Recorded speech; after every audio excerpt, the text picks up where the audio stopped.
ഏകദേശം 3 വർഷത്തോളം dry fruits soak ചെയ്തെടുത്തതാണ്. റമ്മിനകത്ത് സോക്ക് ചെയ്ത ഡ്രൈ ഫ്രൂട്ട്സാണിത്. നല്ല അടിപൊളിയായിട്ട് വന്നിട്ടുണ്ട്. കറക്റ്റ് ടെക്സ്ചറാണ്. വീഡിയോ ആദ്യമായി കാണുന്ന ഒരുപാട് ആളുകളുണ്ട്. ഒന്ന് സബ്സ്ക്രൈബ് ചെയ്ത് സപ്പോർട്ട് ചെയ്ത്, നിങ്ങളുടെ സ്നേഹമാണ് സബ്സ്ക്രൈബ് ബട്ടൺ. നമ്മളിന്ന് ചെയ്യാനായിട്ട് പോകുന്നത് ഒരു പ്ലം കേക്കാണ്. ഇതിനൊരു പ്രത്യേകതയുണ്ട്. ഈ പ്ലം കേക്ക് ഉണ്ടാക്കുമ്പോൾ ഞാൻ ഈ ഡ്രൈ ഫ്രൂട്ട്സ് എല്ലാം കൂടെ സോക്ക് ചെയ്ത് വെച്ചിട്ട് 2 വർഷം കഴിഞ്ഞിരിക്കുന്നു. ഏകദേശം 3 വർഷത്തിനടുത്ത് ആവുന്നു. നോക്കിക്കേ, എല്ലാം നല്ല ബ്ലാക്ക് കളറായി. അതായത് നമ്മൾ ഷോപ്പിൽ നിന്നൊക്കെ വാങ്ങത്തില്ലേ റിച്ച് പ്ലം കേക്ക് എന്ന് പറഞ്ഞിട്ട്, സ്പെഷ്യൽ റിച്ച് പ്ലം കേക്ക് എന്നൊക്കെ പറഞ്ഞ് വരുന്ന കേക്കിന് ഇടുന്ന ഡ്രൈ ഫ്രൂട്ട്സാണിത്. ഇതെല്ലാം ഡ്രൈ ഫ്രൂട്ട്സും ഉണ്ട്. അതിൻ്റെ വീഡിയോ ഞാൻ നേരത്തെ തന്നെ അപ്ലോഡ് ചെയ്തിട്ടുണ്ട്. ഒരു 2.5 വർഷം മുമ്പ് അപ്ലോഡ് ചെയ്തിട്ടുണ്ട്. പോയി നോക്കിയാൽ കാണാവുന്നതാണ്. അതുകൊണ്ടാണ് നമ്മളിന്ന് കേക്ക് ഉണ്ടാക്കാനായിട്ട് പോകുന്നത്. നല്ല ബ്ലാക്ക് കളറായിട്ട് കാണാം. കണ്ടോ, നല്ല ടേസ്റ്റാണ് ഇത് കഴിക്കാനായിട്ട്. ഇത് റമ്മിനകത്ത് സോക്ക് ചെയ്ത് വെച്ചിരിക്കുന്നതാണ്. ഇത് നിറച്ചുണ്ടായിരുന്നു. കുപ്പി ഇവിടെ ഫുള്ളുണ്ടായിരുന്നു. ഇപ്പം അത് തീർന്നു. കുറേ കേക്ക് ഉണ്ടാക്കി. ഇനിയും കുറച്ചുകൂടെ ഉള്ളൂ. ഏകദേശം ഒരു 3/4 കിലോയ്ക്ക് അടുത്ത് കാണും എല്ലാം കൂടി. ഇതിട്ട് ഞാൻ കുറേ കേക്ക് ഉണ്ടാക്കി, ഒരുപാട് കേക്ക് ഉണ്ടാക്കി. എല്ലാവർക്കും ഗിഫ്റ്റ് കൊടുക്കാനൊക്കെ ഉണ്ടാക്കിയത് ഇങ്ങനെ സോക്ക് ചെയ്ത ഫ്രൂട്ട്സിനകത്ത് തന്നെ ആയിരുന്നു. അതുകൊണ്ട് ഇതിട്ടാണ് ഞാനിന്ന് ഒത്തൻറ്റിക് സ്റ്റൈലിൽ തന്നെ പ്ലം കേക്ക് ഉണ്ടാക്കാനായിട്ട് പോകുന്നത്. എല്ലാവരും ഇങ്ങനെയാണ് ചെയ്യുന്നത്. ഇങ്ങനെ ഉണ്ടാക്കുന്ന കേക്കിന് വില കൂടുതലുമാണ്. നമ്മളിങ്ങനെ സോക്ക്ഡ് ഡ്രൈ ഫ്രൂട്ട്സ് ഇട്ടുണ്ടാക്കുന്നത്. എത്ര നാൾ വേണമെങ്കിലും ഇരുന്നോളും. ഒറ്റ കാര്യമുള്ളൂ, ഇതിനകത്ത് നനഞ്ഞ സ്പൂൺ ഇടരുത്. എപ്പോഴും തുറന്ന് വെക്കുകയും ചെയ്യരുത്. ഇത് ചുമ്മാ കഴിക്കാനും നല്ല രസമാണ്. ഇഷ്ടമുള്ളവർക്ക് കഴിക്കാം. എനിക്ക് വലിയ താല്പര്യമൊന്നുമില്ല ഇത് കഴിക്കാനായിട്ട്.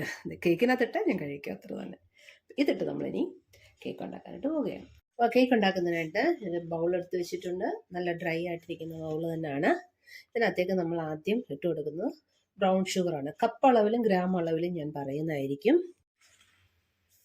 ആദ്യമായിട്ട് എടുക്കുന്ന ബ്രൗൺ ഷുഗറാണ്. കപ്പ് അളവിൽ 1.25 കപ്പ് ബ്രൗൺ ഷുഗറുണ്ട്. ഗ്രാം അളവിലാണെങ്കിൽ 200. ഇതിനകത്തേക്ക് 200 ഗ്രാം ബട്ടറാണ് ഇട്ട് കൊടുക്കുന്നത്. അൺസോൾട്ടഡ് ബട്ടറാണ് എടുത്തിരിക്കുന്നത്. സോൾട്ടഡ് ആയാലും ഒരുപാട് അങ്ങ് ഉപ്പാകും. അതുകൊണ്ട് അൺസോൾട്ടഡ് ബട്ടർ എടുക്കാനായിട്ട് ശ്രദ്ധിക്കുക. ഇത് രണ്ടുകൂടെ നമുക്ക് നന്നായിട്ട് മിക്സ് ചെയ്യാം. ഇത് രണ്ടുകൂടി നമ്മൾ നന്നായിട്ടങ്ങ് മിക്സ് ചെയ്യാനായിട്ട് പോവുകയാണ്.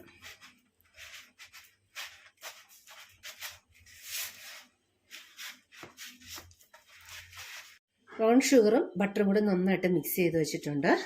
നന്നായിട്ട് ഞാനങ്ങ് മിക്സ് ചെയ്തു. ഈ സ്പാച്ചില കൊണ്ട് തന്നെയാണ് മിക്സ് ചെയ്തത്. പഴയ കാലത്ത് ഉപകരണങ്ങളിലൊന്നും അല്ലായിരുന്നല്ലോ മിക്സ് ചെയ്തുകൊണ്ടിരുന്നത്. അവർ കൈ കൊണ്ടോ തടി തവി കൊണ്ടോ ഒക്കെ ആയിരുന്നു അത് മിക്സ് ചെയ്തുകൊണ്ട്. ഇപ്പം തവി ഉള്ളവർക്ക് അതുകൊണ്ട് മിക്സ് ചെയ്യാം. ഇല്ലെങ്കിൽ ഇതുപോലെ സ്പാച്ചിലയോ നല്ല സ്പൂണോ എന്തെങ്കിലും ഉപയോഗിച്ചിട്ട് മിക്സ് ചെയ്തെടുക്കാവുന്നതാണ്. നന്നായിട്ട് മിക്സ് ചെയ്തു. ഇനി ഇതിനകത്തേക്ക് ഞാൻ ഓരോ മുട്ടയായിട്ട് പൊട്ടിച്ചൊഴിച്ച് കൊടുക്കാനായിട്ട് പോവുകയാണ്. 2 മുട്ട ഞാൻ അങ്ങോട്ട് ഒഴിച്ചു. ഇനി 4 എണ്ണം കൊണ്ട് 6 മുട്ടയാണ് എടുക്കുന്നത്. 3-ാമത്തെ മുട്ട ഒഴിച്ചു. 4-ാമത്തെ മുട്ട ഒഴിച്ചു. 5-ാമത്തെ മുട്ട ഒഴിച്ചു. 6-ാമത്തെ മുട്ട ഒഴിച്ചു. എന്താണ് ഓരോരോ മുട്ട പൊട്ടിച്ചൊഴിക്കാനുള്ള കാരണം എന്ന് പറയാം. നമ്മൾ ഒന്നിച്ച് മുട്ടയെല്ലാം കൂടെ പൊട്ടിച്ചൊഴിക്കാൻ നിന്ന് കഴിഞ്ഞാൽ ചിലപ്പോൾ കേടായ മുട്ട കാണും. നമുക്കറിയില്ലല്ലോ മുട്ടയ്ക്കകത്ത് എന്തായിരിക്കും. നമ്മൾ കടയിൽ നിന്ന് ഫ്രഷാന്ന് പറഞ്ഞ് വാങ്ങിച്ചുകൊണ്ട് വന്നാലും ചിലപ്പോൾ എവിടെയെങ്കിലും മുട്ടയ്ക്ക് ഒരു പൊട്ടലുണ്ടെങ്കിൽ അത് ചീത്തയാവും. നമ്മളിങ്ങനെ ഓരോ മുട്ട പൊട്ടിച്ച് എടുത്ത് ഒഴിക്കുകയാണെങ്കിൽ അതാണ് ഏറ്റവും നല്ലത്. അത് ഡയറക്റ്റ് ഒഴിക്കരുത്. ഓരോ മുട്ട പൊട്ടിച്ച് ബൗളിനകത്ത് ഒഴിച്ചതിന് ശേഷം വേണം നമ്മുടെ മിക്സിനകത്തേക്ക് എടുത്ത് ഒഴിക്കാനായിട്ട്. അതുകൊണ്ടാണ് എനിക്ക് അങ്ങനെ അബദ്ധം പറ്റിയിട്ടുണ്ട്. പൊട്ടിക്കുമ്പം ചീത്തയായ മുട്ട ഞാൻ കണ്ടിട്ടുണ്ട്. അതുകൊണ്ടാണ് ഇങ്ങനെ ഇപ്പം ചെയ്യുന്നത്. ഇനി നമുക്കിതൊരു വിസ്ക് ഉപയോഗിച്ച് നന്നായിട്ട് മിക്സ് ചെയ്യാം. ആദ്യം മുട്ടയെല്ലാം കൂടെ ഒന്ന് നന്നായിട്ട് മിക്സ് ചെയ്തെടുക്കുക. അതിനുശേഷം ബട്ടർ ബ്രൗൺ ഷുഗറോടെ ചേർത്ത് മിക്സ് ചെയ്യാം. വേണമെങ്കിൽ മുട്ട സെപ്പറേറ്റ് മിക്സ് ചെയ്ത് ഇതിനകത്തേക്ക് ഒഴിക്കാം. പക്ഷേ ഇത് എളുപ്പ വഴിയാണ്. ടെക്സ്ചറിനൊന്നും യാതൊരു വ്യത്യാസവും വരത്തില്ല. നല്ല അടിപൊളിയായിട്ട് വരും. ഞാനിങ്ങനെ നേരത്തെ ഒന്നും ഉണ്ടാക്കി ഇത് കുട്ടികൾക്ക് ഭയങ്കരമായിട്ട് ഇഷ്ടപ്പെട്ടു. അതുകൊണ്ടാണ് ഇപ്പം ഇങ്ങനെ തന്നെ വേഗത്തിൽ ഉണ്ടാക്കുന്നത്.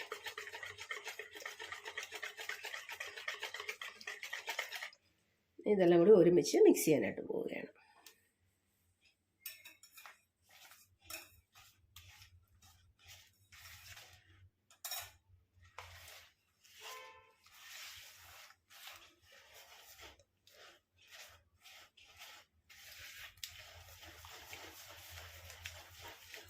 വിസ്ക് ഉപയോഗിച്ച് മുട്ട മിക്സ് ചെയ്തതിന് ശേഷം നമ്മൾ സ്പാച്ചില ഉപയോഗിച്ച് രണ്ടും കൂടെ നന്നായിട്ടൊന്ന് മിക്സ് ചെയ്യുക. അതിന് ശേഷം വേണം നമുക്ക് വിസ്ക് ഉപയോഗിച്ച് വീണ്ടും ഒന്ന് നന്നായിട്ട് ബീറ്റ് ചെയ്യാനായിട്ട്. എന്നാലേ ഈ ബട്ടറും ഷുഗറും കൂടെ ഒരുമിച്ചിരിക്കും. അതെല്ലാം കൂടെ നമുക്ക് അതിനകത്തേക്കൊന്ന് മിക്സ് ചെയ്ത് ചേർക്കേണ്ട ആവശ്യമുണ്ട്.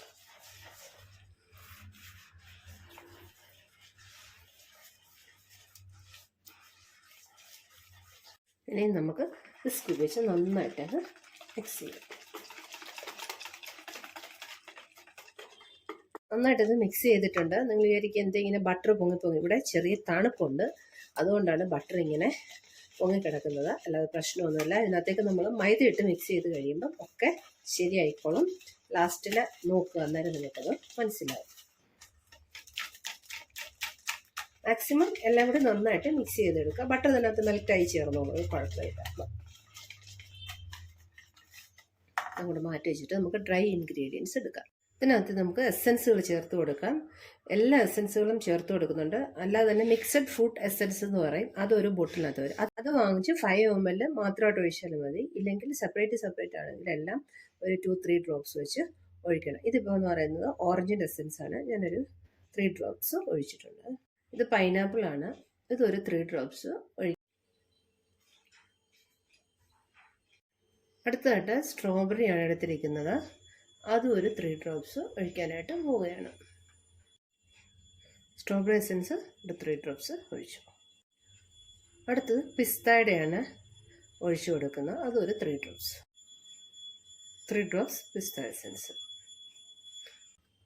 വാനില എസെൻസ് മാത്രം ഞാനൊരു 5 ഡ്രോപ്സ് ഒഴിച്ചു കൊടുക്കും. എസെൻസുകളെല്ലാം കൂടി നന്നായിട്ടങ്ങ് മിക്സ് ചെയ്യാനായിട്ട് പോവുകയാണ്.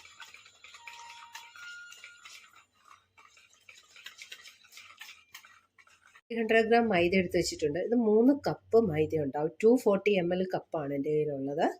അതിന് 3 കപ്പ് മൈദയുണ്ട്. ഇതിനകത്തേക്ക് നമുക്കിനി പൊടികളെല്ലാം ചേർത്ത് കൊടുക്കാനായിട്ട് പോവുകയാണ്. 1/4 ഉപ്പാണ് ഇട്ട് കൊടുക്കുന്നത്. ചെറിയ സ്പൂണിന് 1 സ്പൂൺ ഉപ്പ് ഇട്ട് കൊടുത്തു. 3/4 teaspoon baking soda, 2 spoon baking പൗഡറാണ് ഇട്ട് കൊടുക്കുന്നത്. ക്വാണ്ടിറ്റി കൂടുതലായതുകൊണ്ടാണ് 2 സ്പൂൺ ബേക്കിംഗ് പൗഡർ ഇട്ട് കൊടുത്തിട്ടുണ്ട്. ഇത് ഗ്രാമ്പൂ പൊടിച്ചതാണ്. ഇതൊരു 1/2 ടീസ്പൂൺ ഇട്ട് കൊടുത്തു. ഇത് സിനമൺ പട്ട പൊടിച്ചതാണ്. അതൊരു 1/2 ടീസ്പൂൺ ഇട്ട് കൊടുത്തു. ഏലക്കപ്പൊടിയൊക്കെ വേണ്ടവർക്ക് ഇട്ട് കൊടുക്കാം. ഞാൻ ഡ്രൈ ഫ്രൂട്ട്സ് മിക്സ് ചെയ്ത് വെച്ചപ്പോൾ എല്ലാ മസാലകളും ചേർത്തിട്ടാണിത് സോക്ക് ചെയ്യാനായിട്ട് വെച്ചിരുന്നത്. അതുകൊണ്ട് ഇനി അതൊന്നും ഞാൻ ഇട്ട് കൊടുക്കുന്നില്ല. ഇത് രണ്ടും ഇട്ടത് ഒരു ശകലം മണത്തിന് വേണ്ടി മാത്രം. നല്ല ടേസ്റ്റുമാണ് കേക്ക് കഴിക്കാനായിട്ട്. ഇനി ഇത് നന്നായിട്ട് നമുക്ക് ഇതിലേക്ക് മിക്സ് ചെയ്ത് ചേർക്കാം. അതിനുശേഷം നമ്മൾ ഇടഞ്ഞാണ് കൂട്ടിനകത്തേക്ക് ചേർത്ത് കൊടുക്കുന്നത്. വെറ്റ് ഇൻഗ്രീഡിയൻസ് ഒക്കെ നമ്മൾ തയ്യാറാക്കി വെച്ചു. ഇനി നമുക്ക് വെറ്റ് ഇൻഗ്രീഡിയൻസിനകത്തേക്ക് ചേർക്കേണ്ടത് ബ്രൗൺ ഷുഗറാണ്.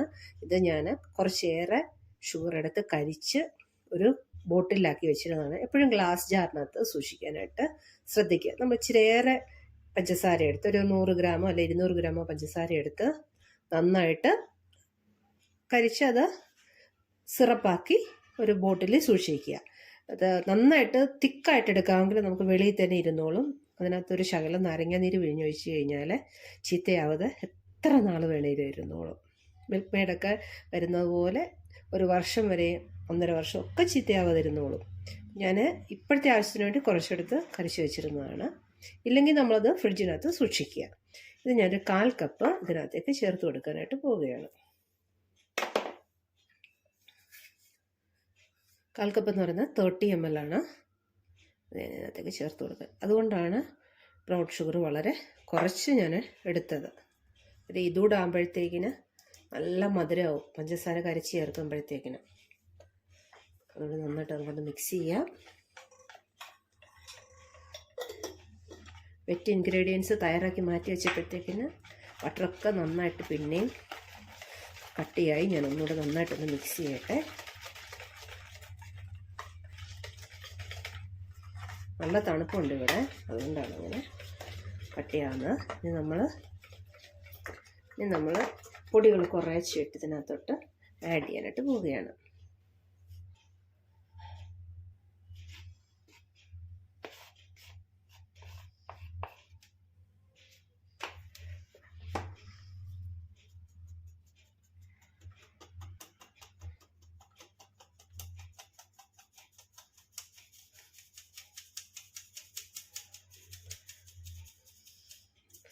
ഇതാ പട്ടയും ഗ്രാമ്പുമൊക്കെ പൊടിയാതെ കിടന്നതാണ് ഇതിനകത്ത് ലാസ്റ്റ് വരുന്നത്. നമുക്ക് നന്നായിട്ടൊന്ന് മിക്സ് ചെയ്ത് ചേർക്കാം.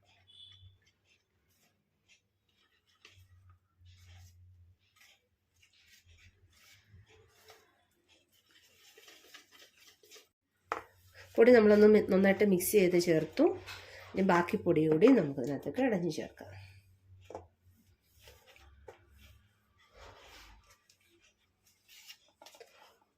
രണ്ടോ മൂന്നോ പ്രാവശ്യമായിട്ടൊക്കെ ഇടഞ്ഞെടുത്താൽ മതി.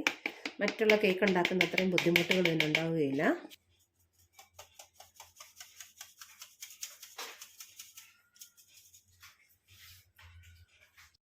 ഇതോടെ നമ്മൾ നന്നായിട്ട് ഇതിനകത്ത് മിക്സ് ചെയ്തങ്ങ് ചേർക്കുകയാണ്.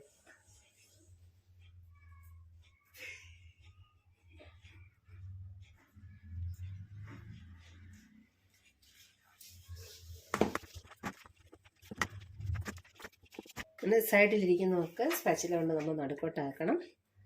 അതിനുശേഷം പിന്നെ മിക്സ് ചെയ്ത് നന്നായിട്ട് കൊടുക്കുക.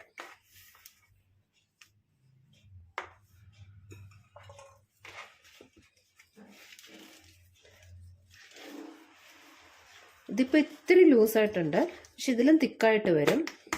ഇതാ ബട്ടറും ആ ഷുഗറും എല്ലാം കൂടി നമ്മൾ മിക്സ് ചെയ്തെടുത്തതിൻ്റെയാണ് ഇത്രയും ലൂസായിട്ട് വരുന്നത്. കുറച്ചുകൂടി തിക്കായാലും അത് പേടിക്കാനൊന്നുമില്ല.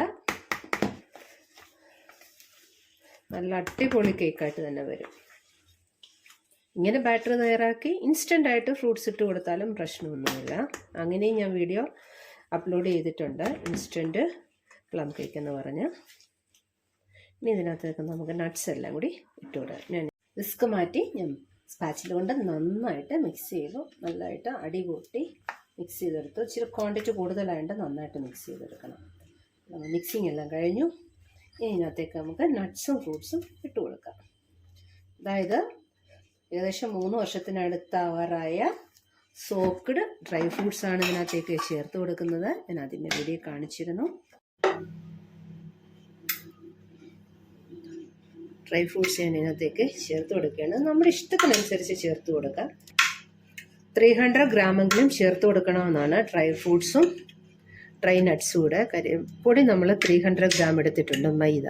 അത്രയും തന്നെ ചേർത്ത് കൊടുക്കണമെന്നാണ് പറയുന്നത്. അതാണ് അതിൻ്റെ ടേസ്റ്റ് എന്ന് പറയുന്നത്. ഞാൻ 200 ഗ്രാമെങ്കിലും ചേർത്ത് കൊടുക്കുകയാണ്. ഇത്രയും ചേർത്തിട്ടുണ്ട്. ഇനി 2 കേക്കിനുള്ളതുകൊണ്ടുണ്ട്, ഞാനതിവിടെ വെക്കുകയാണ്. എനിക്കിനി കേക്ക് ഉണ്ടാക്കണം. ഒരു സ്പെഷ്യൽ 2-3 കേക്ക്സ് ഉണ്ടാക്കാനുണ്ട്. അതുകൊണ്ട് അത് ഞാൻ അങ്ങനെ ബാക്കി മാറ്റി വയ്ക്കുകയാണ്. ഇനി ഇതിനകത്തേക്ക് നമ്മൾ ബദാം ഒന്ന് ക്രഷ് ചെയ്യുകയാണ്. അതൊക്കെ നമ്മുടെ ഇഷ്ടത്തിനനുസരിച്ചാണ് ഇട്ട് കൊടുക്കുന്നത്. 50 ഗ്രാം തൊട്ട് 100 ഗ്രാം വരെയൊക്കെ ഇട്ട് കൊടുക്കാം. അതിട്ട് കൊടുത്തു. അതുപോലെ തന്നെ കാഷ്യൂനട്ടും അതൊരു 50 ഗ്രാം തൊട്ട് 100 ഗ്രാം വരെ ഇട്ട് കൊടുക്കാം. അത് ഞാനൊരു 100 ഗ്രാമിനടുത്ത് ഇട്ട് കൊടുത്തിട്ടുണ്ട്. നട്ട്സും ഫ്രൂട്ട്സും ഒക്കെ നമുക്ക് ഇഷ്ടമുള്ളതിനനുസരിച്ചാണ് ഇട്ട് കൊടുക്കുന്നത്. ഇനി പിസ്ത ഇടേണ്ടവർക്ക് അതിട്ട് കൊടുക്കാം. ചിലർ കപ്പലണ്ടി ഇടും. എൻ്റെ മമ്മിയൊക്കെ പണ്ട് കനലിനകത്തായിരുന്നു കേക്ക് ചുട്ടുകൊണ്ടിരിക്കുന്നത്. അന്ന് മമ്മി കപ്പലണ്ടി ഇടുമായിരുന്നു അതിനകത്തേക്ക്. അന്ന് ഇത്രയും കാഷ്യൂനട്ട്സ് ഒന്നും വാങ്ങാൻ കിട്ടില്ലല്ലോ. ആകെ കിട്ടുന്ന ചെറിയും കുറച്ച് മുന്തിരിങ്ങായും പിന്നെ പറങ്ങേണ്ടി കപ്പലണ്ടി. അപ്പോൾ കപ്പലണ്ടിയൊക്കെ നന്നായിട്ട് ഇടുമായിരുന്നു. നല്ലതായിട്ട് കിട്ടുമായിരുന്നു കപ്പലണ്ടി. കപ്പലണ്ടി ഏറെ കിട്ടുമായിരുന്നു. അത് വാങ്ങിച്ചിടുമായിരുന്നു. എത്ര വർഷങ്ങൾക്ക് മുമ്പായി. ഞാനൊരു 4-ൽ 5-ലൊക്കെ പഠിക്കുന്ന സമയത്താണ്, 10 വയസ്സുള്ളപ്പോൾ. അന്നേ നന്നായിട്ടുണ്ടാക്കാം. നല്ല ടേസ്റ്റായിരുന്നു അന്നത്തെ കേക്കൊക്കെ കഴിക്കാൻ. കനലിലെ ചുട്ടെടുക്കുന്ന കേക്ക്.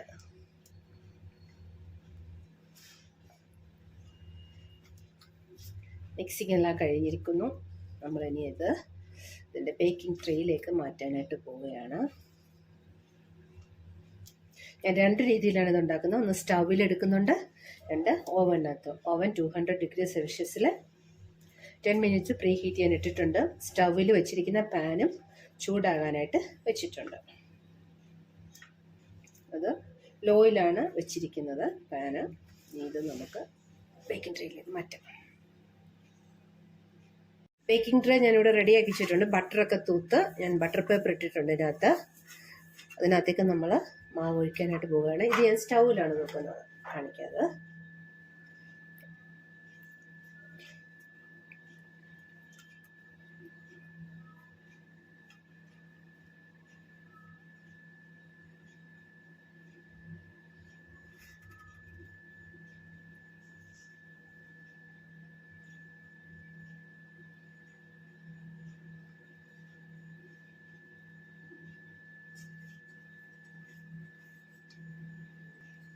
ഇതിൻ്റെ മുകളിൽ നട്ട്സും ചെറിയൊക്കെ നമുക്ക് ഇട്ട് കൊടുക്കാം. കുറച്ച് ബദാം സ്ലൈസ് ചെയ്ത് ഞാൻ ഇട്ടു, കുറച്ച് കാഷ്യൂനട്ട് ഇടുകയാണ്.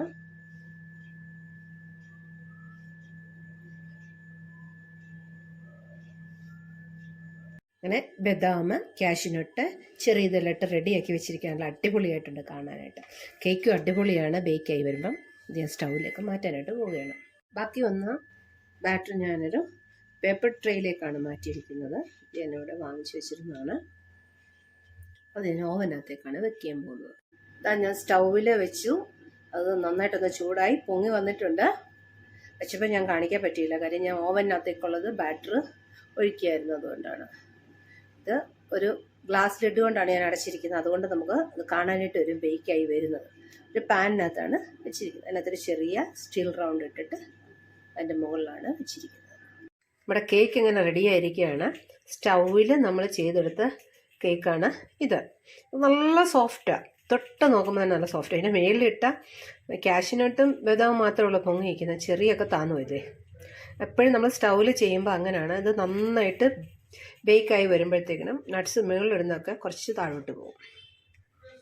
അതുപോലെ ഇത് ഞാൻ ഓവനകത്ത് ബേക്ക് ചെയ്തതാണ്. ഇത് ഭയങ്കര ഹാർഡായിരുന്നു. ഇതിനുണ്ട് ഇതിൻ്റെ ടോപ്പ് നല്ലതായിട്ട് ബ്രൗൺ ആയി, നല്ല ബ്രൗൺ കളറായി ടോപ്പ്, കാണാമല്ലോ. ഞാനിതിനകത്ത് കുറച്ച് റം ഒഴിച്ചിട്ടൊന്ന് സോക്ക് ചെയ്തപ്പോൾ നല്ല സോഫ്റ്റായി. ഇതാ നല്ല ഹാർഡായിരുന്നു. ഇപ്പോഴും ചിലരുടെ സ്ഥലത്തൊക്കെ നല്ല ഹാർഡായിട്ടിരിക്കുന്നുണ്ട്. പിന്നെ ഇതിൻ്റെ മുകളിൽ ഞാൻ നട്ട്സ് ഒന്നും ഇട്ടില്ല. നട്ട്സ് ഇട്ടിരുന്നാൽ അതൊക്കെ ഇങ്ങനെ കണ്ടുതരാം. കാര്യം ഓവനകത്ത് ബേക്ക് ചെയ്യുമ്പോൾ എപ്പോഴും നട്ട്സൊക്കെ അതുപോലെ തന്നെ ഇരിക്കും. കാര്യം ഒരുപാട് മേളിലോട്ട് പൊങ്ങി വരില്ല, ഒരേപോലെയാണ് വരുന്നത്.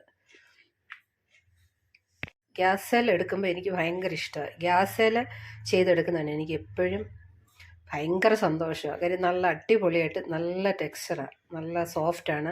അപ്പം തന്നെ നമുക്കത് കട്ട് ചെയ്ത് കഴിക്കാനും പറ്റും. പക്ഷേ ഓവനകത്ത് ചെയ്തെടുക്കുന്നത് എപ്പോഴും നമുക്ക് പിറ്റേ ദിവസത്തേക്ക് കഴിക്കാൻ കൊള്ളൂ. നല്ലതായിട്ട് തണുത്ത് ഒരു ദിവസം കഴിഞ്ഞാലും 2 ദിവസം കഴിഞ്ഞൊക്കെ കഴിക്കാനായിട്ട് കൊള്ളത്തുള്ളൂ. ഇതിപ്പം നമുക്കൊന്ന് കട്ട് ചെയ്യണം, ഒന്ന് ഡിമോൾഡ് ചെയ്ത് കട്ട് ചെയ്യണം. ഇത് കഴിക്കാൻ ഇവിടെ ആൾ റെഡി ആയിട്ടിരിക്കുകയാണ്. നമ്മൾ ഗ്യാസിൽ ചെയ്തെടുത്ത് കേക്ക് ഒന്ന് ഡിമോൾഡ് ചെയ്തെടുക്കുകയാണ്.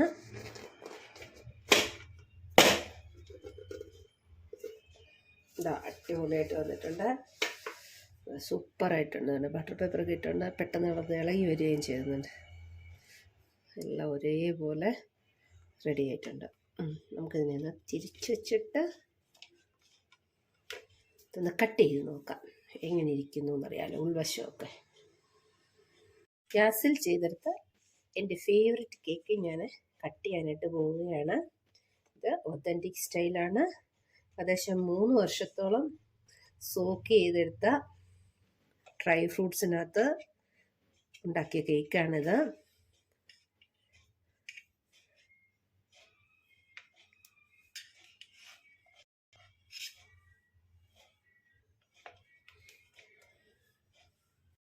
നല്ല അടിപൊളിയായിട്ട് വന്നിട്ടുണ്ട്. നമുക്ക് കറക്റ്റ് ടെക്സ്ചറാണ്. നട്ട്സൊക്കെ ഇഷ്ടം പോലെ ഉണ്ട്. നമുക്കൊന്ന് കഴിച്ചു നോക്കാം, എൻ്റെ ടേസ്റ്റ് എങ്ങനെ ഉണ്ടെന്നോട് നമുക്കൊന്ന് അറിയണ്ടേ.